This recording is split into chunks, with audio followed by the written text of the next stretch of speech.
waaye aujourd'hui l'actuel gouvernement n'est pas parfait il faudrait des gens yu nekk gouvernement bi fi nekk du gouvernement boo xam ne léppam dafa baax lu ñu ne lépp dafa bon parce que ñu ngi def affaire yu baax mais gis nañ ne aussi il y a une rupture de la rupture qu'ils avaient annoncé donc effectivement il y a beaucoup de rupture ça c'est il ne faut pas xanaa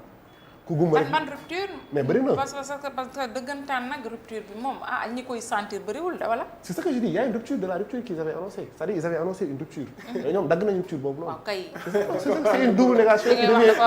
c'est une double négation qui devient une affirmation voilà c'est-à-dire aujourd'hui il faudrait des gens qui soient dans l'opposition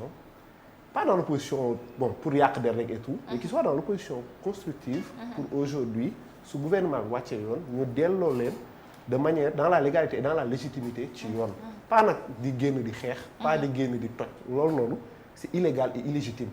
mais dans les idées aujourd'hui on peut apporter nos contributions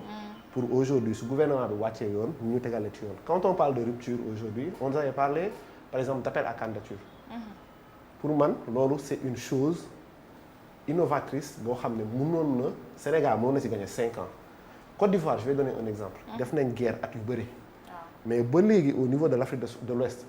Côte d'Ivoire ñoo raw économiquement Sénégal vous savez pourquoi parce que l'administration ivoirienne est extrêmement solide aujourd'hui on a politisé l'administration on avait déjà politisé l'administration mais l'actuel gouvernement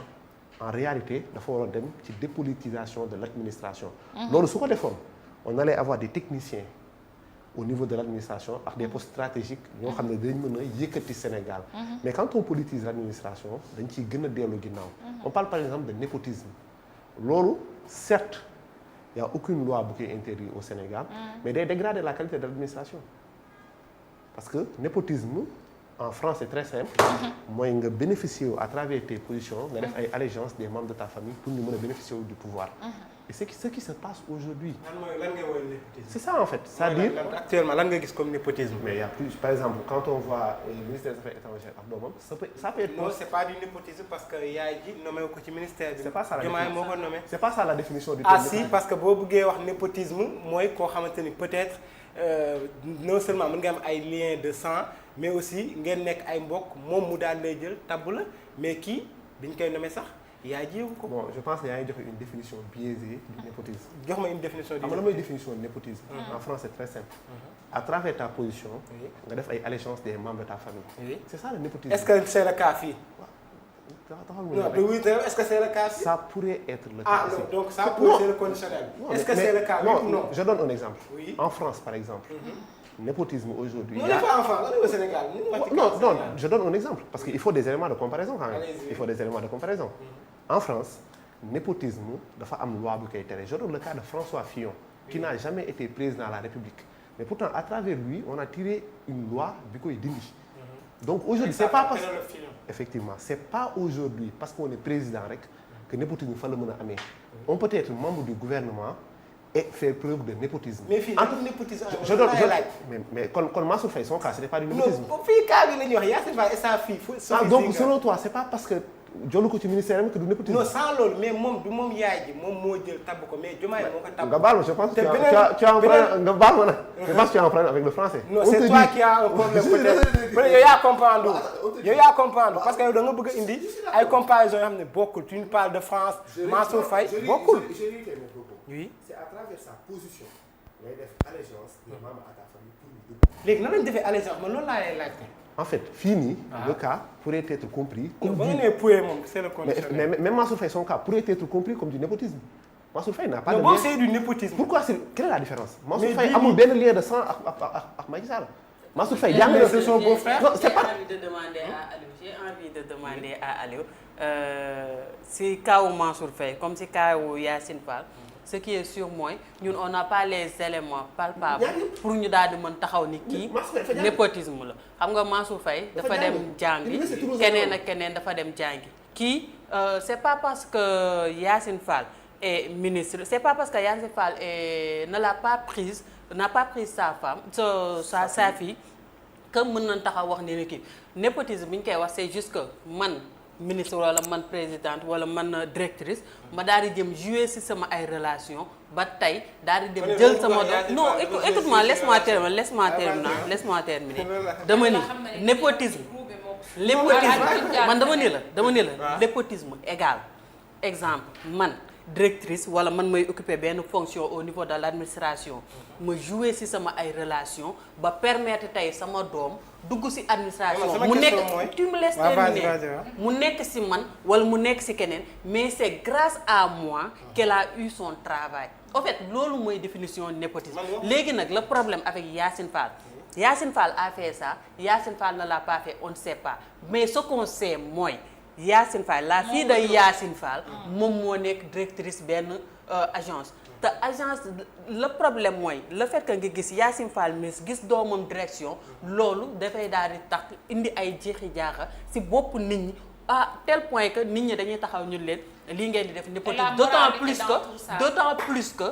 plus que ñoom ñoo daan xeex genre situation bi comme loolu moo waral tey population bi daal di jóg ni lii népotisme la ndax doomu mënu nekk fi ngeen dama koy laaj ba mu ne dama koy tontu si mayam loolu ba mu ne dañoo jàpp ne dafa usé kon yow en tant que journaliste da nga jàpp ne Yacine Fall dafa usé sur ses relations Aliou soit non yow loolu de laa lay tontu quoi. non laisse-moi terminer soit tu veux comprendre soit tu non j'ai bien compris comprendre ce que j'ai dit man li ma wax dafa leer nañu wolof bu leer nañu waxuma sax ci France wolof bu leer nañu daal wax dama ni la népotisme égal man ma nekk définition je fais en sorte que ma pare ma ni la rien ne prouve que ni Yacine Fall loolu la def mais le problème mooy le fait que Yacine Fall nekk ministre doomam nekk direction loolu day indi ay jeexi jaaxa ci bopp population d'autant plus que ñoom ñoo ko fi jàppoon nga xeex kaay bokkul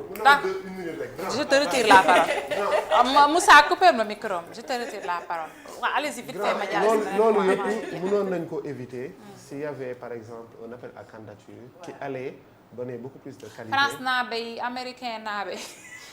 ak tukki naabekat yëpp tukki naabekat yëpp appel à candidature lañ doon wër lañ doon xaar en fait loolu noonu yëpp mënoon na dañ su nekkoon def nañ appel à candidature ça allait permettre aujourd'hui les meilleurs profils ñu mën a ñëw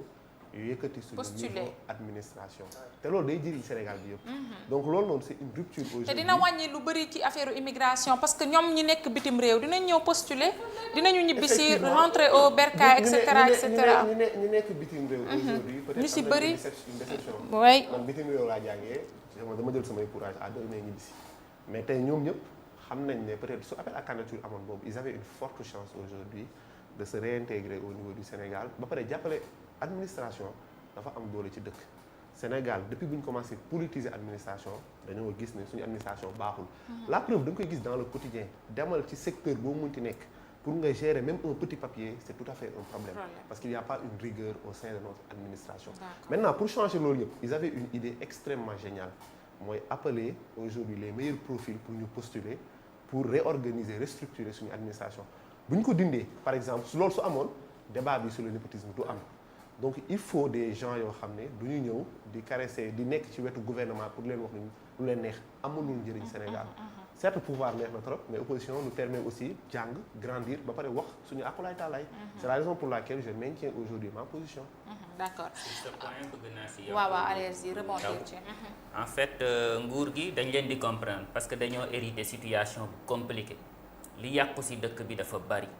te daanaka ñoom ñu ngi soog a toog donc je demande à ce qu'on soit plus tolérant ñu bàyyi leen ñu régler yenn urgence yi peut-être buñ gënee toog ba urgence la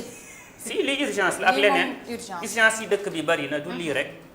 bu ñu leen mayee peut-être parce que bañ toogee léegi ça fait à peine 4 mois te 4 mois réforme yi ñu bëgg mu am yëpp mënul amandoo dëgg la de parce que ñu ngi ci yeneen urgence peut-être yoo xam ne ñoo gën a kawe sax mbirum népotisme yi ñuy wax donc si on les laisse un peu travailler man gis naa ni